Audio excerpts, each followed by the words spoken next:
So I think I've used this enough to give an honest opinion. I don't want to just tell you guys, oh, hey, look at this cool thing I got. I really like it. It's awesome. You should have it.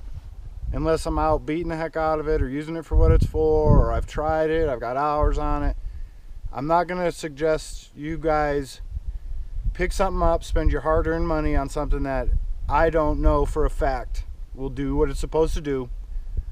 And I would say get it or don't get it. So what I want to do today is a quick little review on the Gerber Prodigy. See if you can see that. This is made in the United States. Now I've got a little cheat sheet because I'm not going to remember all the little stats. To be honest with you, I'm not. So I got a little cheat sheet here. So we'll go over just some of the real quick specifics. It's made in the United States in Portland, Oregon. It's made out of 420 high carbon stainless. I'm not really knowledgeable in all the different kinds of steel. You know, I know what a stainless steel is. I know what a carbon, steel is. The 420 high carbon US made steel is actually really good from what I looked up. It's kind of your middle of the road. It's soft enough that field sharpening isn't going to become a major issue. The Rockwell isn't crazy. It's like 55 on the hardness scale. It is stainless, so you're not going to get the corrosion issues you will with carbon steel. You guys saw the video of my Mora knife that I just got, and I haven't used it enough to give you guys an opinion. There's the Mora, and that's what I've been carrying in my pocket, but I will always have this one with me. If I had to pick one, I would take this one.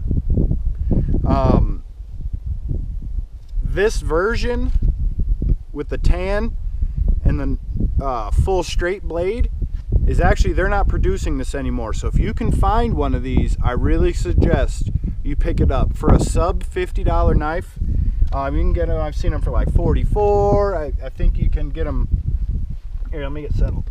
I think you can get them for a little less. I've batoned a bunch with this. I've had to sharpen it a few times. I tend to just sharpen my knives regularly because I enjoy it. It's super sharp. I don't know if this will work, this ratty piece of paper. You know, that's 6 layers. It's very sharp. Take my word for it, it's sharp. So let's go over some more things. It's got a ceramic coating. It's 9.75 inches overall. It's got a 4.75 inch blade. It's, what would you call that? A saber grind? Yeah, saber grind, drop point, full tang. I've got the little lanyard on it. A lot of my stuff you'll see I have an orange lanyard on it. And that's so if you drop it somewhere, you're not gonna have that hard of a time looking for it. Tactically, that's something I'm not really prone to get into, especially on this channel. I guess tactically it would be a great knife, and you could remove this. Let me see what else. It's almost 13 ounces without the sheath. The sheath's great.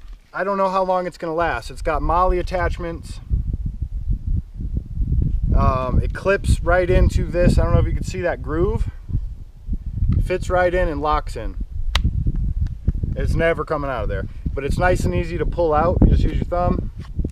Boom. Boom. You could take this whole thing off of this nylon and lash it however you want. It's got the molly connection. It's got the belt loop.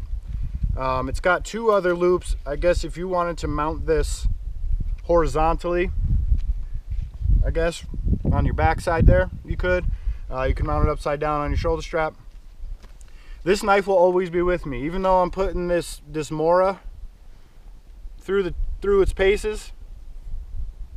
I'll always have this. I'm a believer that 2 is 1 and 1 is none. If I lost this Mora, what would I do? I always have this. And like I said, if I had to choose one, if they said, oh, you can only do one, that's it. I would take this one over the more. It did come with a 90-degree spine. What I did is I just kind of took a sharpening stone and took some of the ceramic coating off. It threw sparks even with the ceramic coating. But I'll show you here that it throws sparks and it'll get the job done. So I'll just do a couple of quick little vids of what the knife will do.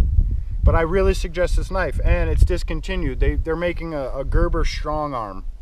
I don't have all the stats for it. It's very similar. The handle's a little different. This handle feels great. This knife is, I mean, I don't see any way that this is gonna fail unless you are completely mistreating it. I've batoned with it. It's super sharp. It's not going anywhere anytime soon. It's a good steel. And for sub 50, maybe even sub 40 if you're lucky,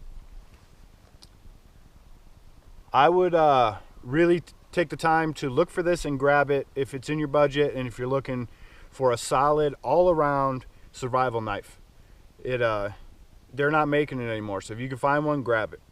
So let's just do a couple quick little shots of me using it, and that's just a little review on this knife. I wanted to get it out there because I saw that it was discontinued, and I really think you should get a hold of this if you can.